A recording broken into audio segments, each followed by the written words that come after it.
Hello, friends. Today we're going to start yet another topic on odontogenic cysts, which is odontogenic keratocyst. Now, before I begin, let me tell you this topic, odontogenic keratocyst, is very important from theory exam point of view, especially university exams. It is frequently asked both as a long question as well as a short note. So, when you're answering your paper and this question comes as a long question, we have to first give the introduction of cyst, including the definition and the other parts of the cyst, and what are the other odontogenic cysts, the classification, and then move on to odontogenic keratocyst proper. Now, in my previous videos, I have covered the basic introduction for cysts, which includes the definition of the cyst, what are jaw cysts, elements of a cyst, what are odontogenic cysts, how are they formed, and the classification of odontogenic cysts. Now, as per the classification, odontogenic keratocyst is a developmental cyst. It is not an inflammatory cyst. Now, we'll move on with the other details of the odontogenic keratocyst. Now, as per definition, it is a cyst derived from the remnants, rests of dental lamina with a biological behavior similar to a benign neoplasm, with a distinctive lining of 6 to 10 cells in thickness and that exhibits a basal cell layer of palisaded cells and a surface of corrugated parakeratin.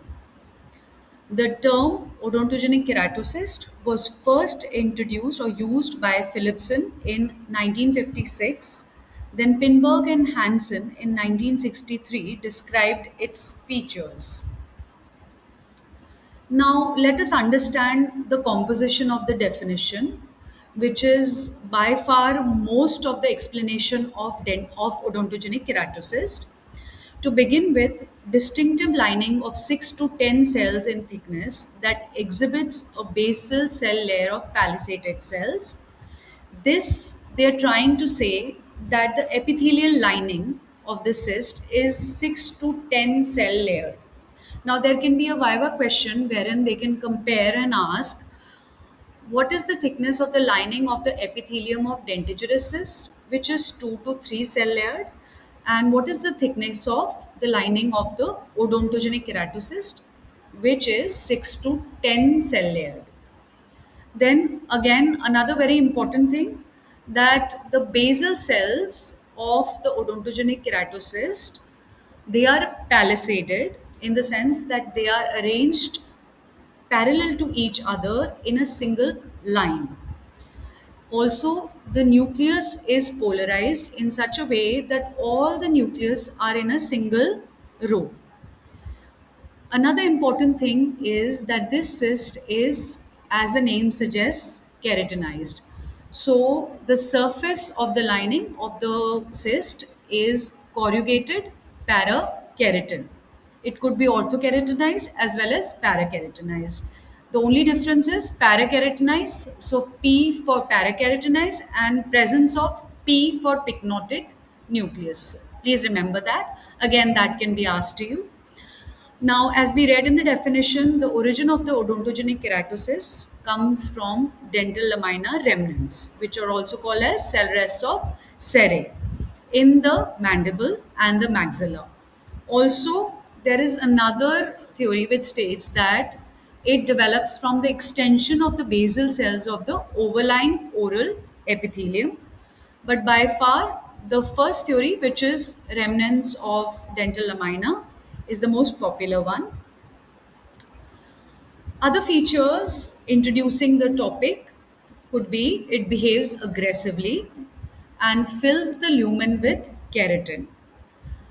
Like I had discussed in the elements of cyst, there is the lumen, then there is the epithelial lining, and then there is the connective tissue wall or the capsule. So, the lumen here in odontogenic keratocyst is filled with keratin.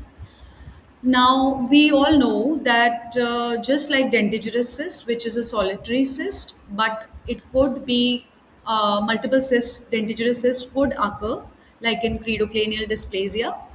In odontogenic keratocysts, also multiple odontogenic keratocysts are seen in nevoid basal cell carcinoma syndrome, which is also called as Gollen syndrome or Gollen-Gall syndrome. It, like I said earlier, behaves aggressively and also recurs. Now, I've posted a short on YouTube wherein I have stated that what are the various causes of the recurrence of odontogenic keratosis. So, that could be asked to you in a Viva question.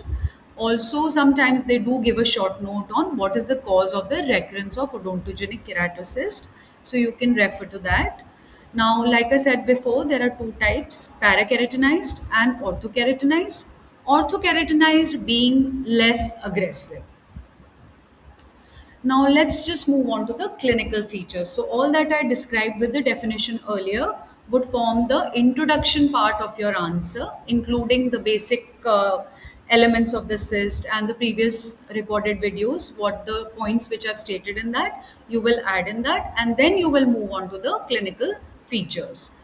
So, in the clinical features, you can write it occurs at any age, exceedingly rare under the age of 10 years. The peak incidence of occurrence is in the second and the third decades of life, with a gradual decline thereafter. Again, males are more affected as compared to females. Now, here I've put in a very nice picture. This is taken from a book called Neville. In this picture, what you can see is as compared to the maxilla and mandibular area, it is more pronounced in the mandibular area, and that too, as compared to the anteriors or the premolar area, it is more in the molar ramus area. So 49% stating that it is more in mandible as compared to the maxilla. Then the common features associated with large cysts are, so suppose if it is a very small odontogenic keratocyst, the features are not going to be too much to understand that there could be a cyst. But if it grows to larger sizes, then there could be pain, soft tissue swelling and expansion of bone, drainage and paresthesia of lip or teeth. If the cyst is small, they remain asymptomatic and can be discovered during a routine radiographic investigation. Let's move on to the radiographic features. It is unilocular, presenting a well defined peripheral rim. Scalloping of borders, displacement of adjacent teeth, and resorption of roots could occur, although displacement of adjacent teeth is something which is seen most popularly. Multilocular radiolucent odontogenic keratocysts are those large cysts having satellite cysts. So when we say that satellite cysts are there, it is mostly because of the satellite cysts that you see these multilocular radiolucent images. It occasionally mimics a dentigerous cyst and contains the crown of a retained tooth within its lumen.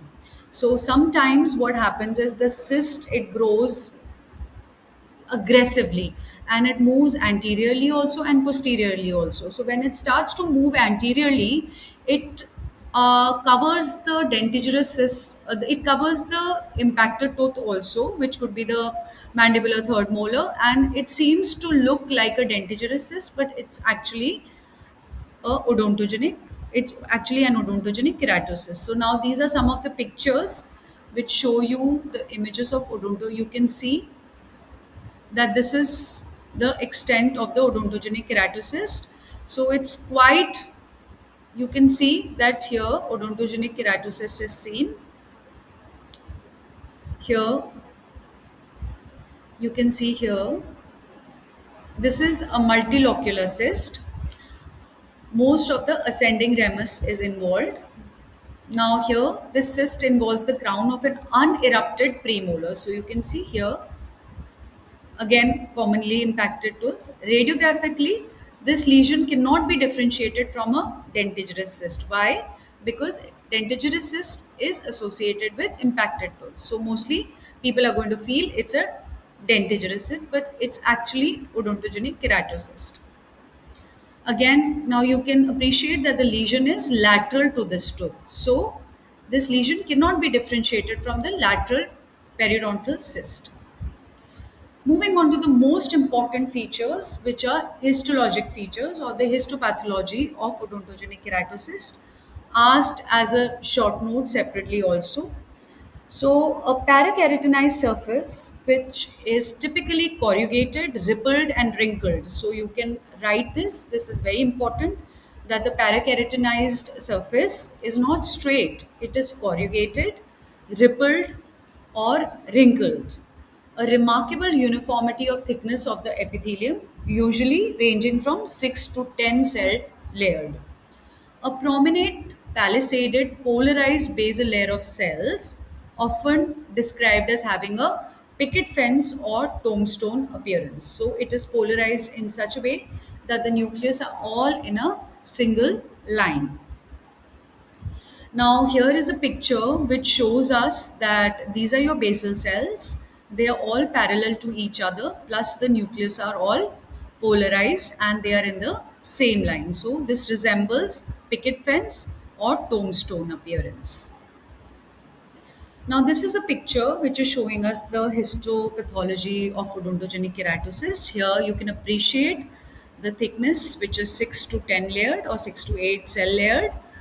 It has keratin filling up the lumen, and again, the basal cells, they are hyperchromatic, palisaded, and polarized. The surface is corrugated and parakeratotic. Here you can appreciate the pycnotic nucleus, so parakeratotic.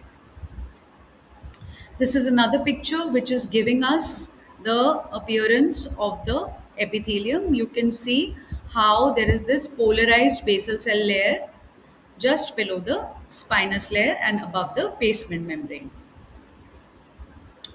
Now, the characteristic microscopic features have been lost in the central area of this portion. This is another picture of odontogenic keratocyst.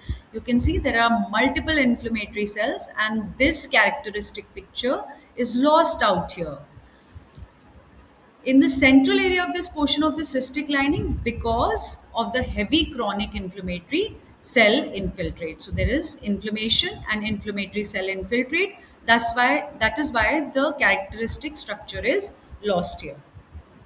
Histologically, these cysts are formed with a orthokeratin or parakeratinized stratified squamous epithelium that produces orthokeratin in 10% of cases, parakeratin in 83% of cases, or both types of keratin in 7% of the cases. Now, very important feature is no retiridges are present. Therefore, the epithelium is not secured over the connective tissue, and the epithelium often separates from the connective tissue. This is a very, very important Viva question. It could be asked to you why the epithelium separates. So, this is one of the reasons. Now, the epithelium is thin and the mitotic activity is frequent. Therefore, odontogenic keratosis grows in a neoplastic fashion and not in response to any internal pressure like the other cysts grow because of pressure. This grows because of the neoplastic growth. In the presence of an intense inflammatory process, the adjacent epithelium loses its keratinized surface and may thicken and develop retiprocesses, or it may ulcerate also. Lumen, like I said before, it contains thin straw-colored fluid. There is presence of keratin in the lumen. Cholesterol as well as hyaline bodies at the sites of inflammation may also be present. The connective tissue shows the presence of satellite cysts. So this is how the satellite cysts actually exist in the connective tissue. The lab diagnosis biopsy would be incisional biopsy followed by excisional biopsy. FNAC, which is fine needle aspiration cytology, we can get white cheesy material or straw color fluid. Protein analysis less than 5 milligrams per deciliter. IHC markers expression of P53, PCNA, and Ki67. Surgical management or treatment of OKC depends on the size of the cyst. Smaller lesions attempt to enucleate in one piece. Larger lesions, you can go for marsupialization followed by enucleation with peripheral ostectomy. Now, prognosis, long-term follow-up is essential. Reported recurrence rate is 3% to 62%. Commonly cited recurrence is 40% to 50%. Minimum 5-year follow up is recommended. Patients should be followed for at least 7 years post surgery to detect recurrence. Thank you. That was all about odontogenic keratocyst. If you like my videos and you can learn from it, do share, subscribe, and follow. It encourages me to make more such videos to help you all study. Thank you.